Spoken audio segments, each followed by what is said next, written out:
Paano kung bigla kang sumikat overnight, magkakaroon ka ng pera, fame at oportunidad, pero pinili mong talikuran lahat? Iyan ang kwento ni Jerick Sigmaton. Pero bago ang lahat ng kasikatan, balikan muna natin kung saan talaga nagsimula ang kanyang kwento. Ipinanganak si Jerick noong February 15, 1994 sa Barlig Mountain Province, isang tahimik at liblib na lugar sa Cordillera. Lumaki siya bilang isang simpleng igorot na bata, malapit sa kalikasan at sanay sa hirap ng buhay sa bukid. Bata pa lang siya, ramdam na niya ang realidad ng buhay. Dahil sa kahirapan, hindi niya natapos ang kanyang pag-aaral. Hanggang grade 6 lang siya dahil kinailangan niyang tumigil para tumulong sa kanyang pamilya. Bilang panganay sa 6 na magkakapatid, maaga niyang inako ang responsibilidad bilang breadwinner. Habang ang ibang bata ay nasa paaralan, si Jerick ay nasa bukid, nagbubuhat ng mabibigat na basket ng gulay, nagtatrabaho mula umaga hanggang hapon, kumikita ng sapat lang para may makain ang pamilya. Walang kasikatan, walang spotlight, walang kasiguraduhan. Isang simpleng buhay na puno ng sakripisyo. Hanggang sa dumating ang araw na hindi niya inaasahan. Noong February 2016, habang siya ay nagtatrabaho sa isang farm sa Bauco, Mountain Province, may isang turistang nakapansin sa kanya at kumuha ng litrato. Isang simpleng kuha, walang post, walang plano. Pero nang ma-upload ito sa Facebook, doon nagsimula ang lahat. Sa loob lang ng ilang oras, kumalat ang kanyang larawan sa buong internet. Libo-libong netizens ang napareact at doon siya tinawag na Carrot Man. Isang iglap, nagbago ang mundo niya. At kasabay ng kanyang pagsikat, dumating ang boses ng publiko. May mga netizens na nagsabing para raw siyang artista, yung tipong hindi kailangan ng makeup o ayos, pero malakas ang dating. May iba namang humanga sa pagiging simple niya, na sa kabila ng hirap ng trabaho, ay may dignidad at lakas ang kanyang aura. Pero bago po ang lahat, baka pwedeng palike muna ang video na ito. Isang simpleng click lang, pero malaking tulong yan sa aming mga content creators para makagawa pa ng mga kwentong gaya nito. Maraming salamat po. May ilan pang nagsabi na siya raw ay simbolo ng Igorot pride na ipinapakita ang tunay na kagandahan ng lahi. Pero syempre, kasabay ng papuri ay may mga kritiko rin. May mga nagsabing overhyped lang yan, na kesyo sumikat lang dahil gwapo. May iba pang nagsabi na panandalian lang ang kasikatan niya at makakalimutan din agad. Sa gitna ng lahat ng iyon, papuri man o pambabatikos, iisa lang ang ginawa ni Jerick, na natili siyang tahimik. Hindi nagtagal, napansin siya ng media at na-feature sa programang Kapuso Mo, Jessica Soho. Dito mas nakilala siya ng buong bansa. Hindi lang bilang viral sensation, kundi bilang isang tunay na tao na may kwento. Isang batang tumigil sa pag-aaral para sa pamilya. Isang kuya na handang magsakripisyo para sa mga kapatid. Isang simpleng magsasaka na hindi nagpasilaw sa kasikatan. At mula roon tuloy-tuloy ang kanyang pagpasok sa showbiz. Naging model siya, nagkaroon ng endorsements at nagkaroon pa ng sariling clothing line, ang Carrot Man Collection sa ilalim ng Boardwalk. Hindi lang doon natapos ang kanyang talento. Sinubukan din niya ang mundo ng musika.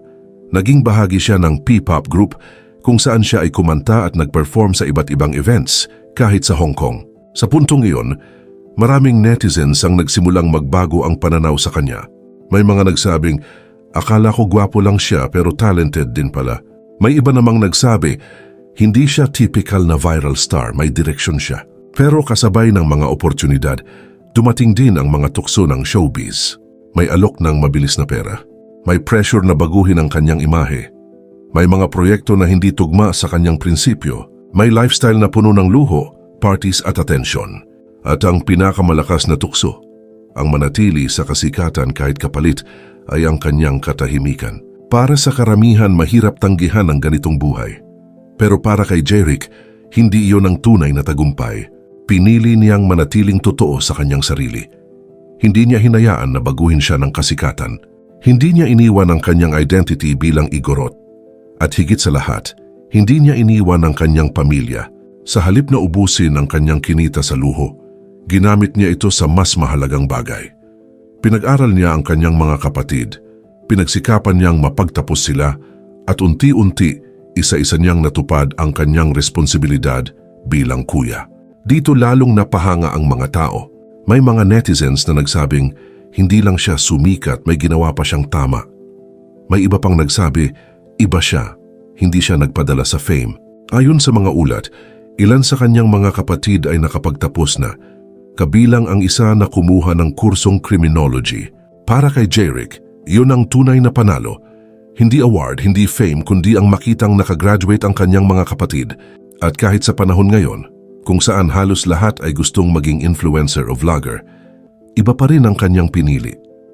Wala siyang active vlog, hindi siya araw-araw nagpo-post para sa views, at hindi niya ginagawang content ang kanyang personal na buhay. Hindi dahil hindi niya kaya, kundi dahil mas pinipili niyang maranasan ang buhay kaysa i-record ito. Sa halip na kamera bukid ang kanyang kaharap, sa halip na likes pamilya ang kanyang inuuna, sa halip na ingay ng internet, katahimikan ang kanyang pinipili. At habang tahimik ang kanyang pamumuhay, unti-unting nagbago ang tingin ng mga tao sa kanya. Yung mga dating basher, napalitan ng respeto. May mga nagsabing, ngayon ko lang na-realize ang tunay na sikat ay yung hindi nagbabago. At may ilan pang nagsabi, mas naging inspirasyon siya ngayon kaysa noong nag-viral siya. Noong 2021 muling nagulat ang publiko. Bumalik si Jeric, hindi bilang viral star kundi bilang isang tunay na aktor. Sa short film na Dayas, ipinakita niya ang kwento ng mga minero sa Cordillera.